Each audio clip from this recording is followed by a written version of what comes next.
Pastebėjau, kad atsirado daugiau centrų ir netoli mūsų neseniai atsidarė, netoli mūsų gyvenvietės, ne, sakykime, Riešės atsidarė nauji namai. Nu, ir prieinamumas tokių paslaugų didėja. Man labai patinka, iš tikrųjų mūsų rajonas Vilniaus labai gerai dabar paskutiniais metais smarkiai labai plėtojasi į gerąją pusę. Tai vertinu labai teigiamai. Taip tikrai pastebėjau, nes plečiasi socialinės paslaugos šeimoms, žmonėms su negale, seniorams. Taip pat, ta prasme, ir infrastruktūra irgi keičiasi. Aš žinau, kad atsidarė liktais neįgalių žmonių centras, tai iš tikrųjų aš tai labai teigiamai vertinu, nes ta integracija yra labai gerai.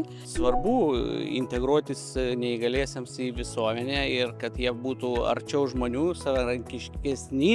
Man atrodo, kad čia svarbu, nes tokių žmonių kaip senjorai daugėja, tokių žmonių su negale, ir jeigu žiūrint visur eilės ir kiekvienas nori, kad ta paslauga būtų arčiau namų kažkur tai ir kad gauti laiku, kad tada, kada žmogui labai reikia. Štai mūsų vienas paskutinių objektų, kuris greit atvers duris, namai, kurie teiks atokvėpio paslaugas mūsų jauniesiems gyventojams, mūsų vaikams. Man atrodo, kad labai tėvai turi atsikvėpti biškį, ta prasme, pasirūpinti savo sveikatą ir tada, kai atsirado tokia paslauga, tai gali tiesiog drąsiai palikti, kad kokybiškai ir gerai pasirūpins vaikais tuo laiku.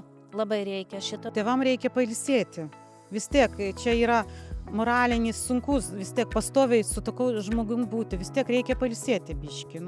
Aš manau, kad reikia būtinai. Tėvams turint vaikus be negalios to atokvėpio reikia, o tėvams auginantiems tos vaikus, kuriems reikia ypatingai to didesnio rūpesčio, tai vienareikšmiškai reikia tokių dalykų, taip? Tai žinoma, kad teigiamai. Svarbus čia ir žmonėm, patogumai daugiau yra, daugiau galimybių kažkokių yra, kažką tai pažinti, save parodyti. Vis tiek kiti bijo žmonės, o čia vis tiek jos auklėja, kad jie nebijotų žmonių, kad patys už save pastovėtų daugiau. Taip, girdėjau, kad yra ir manau, kad reikia. Vis tiek tie neįgaliai žmonės, jie turi kažkaip vieni su kitais bendrauti ir vertinu gerai.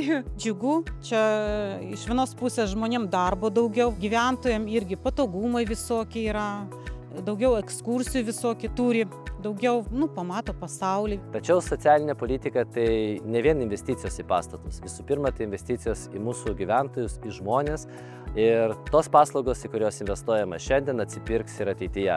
Visų pirma, tai yra paslaugos, kurios suteikia orų, prasmingą gyvenimą. Taip, žinoma, reikia. Mes iš tikrųjų ir su bendruomenė seniorus vežam kiekvienais metais prieš Kalėdas į teatrą, nes jeigu negali kažkas tai pasirūpinti, tai yra smagu, kai jaunimas ir vidutinio amžiaus žmonės kartu su jais kartu nuvažiuoja, pabūna ir parodo jiem dėmesį. Tai kiekviena tokia iniciatyva yra labai sveikintina. Labai svarbus. Mums reikia rūpintis žmonėms su negale, jų nereikia palikti kažkur tai už šešėlį nuošaly.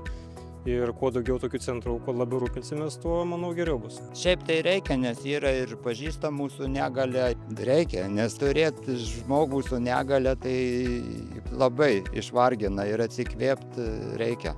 Taip, reikėtų steigti, nes rajonas didelis ir manau, kad reiktų visuose rajono pusėse įsteigti kažkokias įstaigas, kad būtų patogesnis susisiekimas. Stipri savivaldybė pirmiausia rūpinasi savo žmonėmis, todėl Vilniaus rajone investuojame į socialinės paslaugas, investuojame tiek į pačias paslaugas, jų pasiekiamumą, kad nesvarbu, kurioje vietoje gyventojas gyvena, galėtų gauti paslaugas arti namų, investuojame į infrastruktūrą, į tą būtiną infrastruktūrą, kuri teiktų socialinės paslaugas mūsų gyventojams.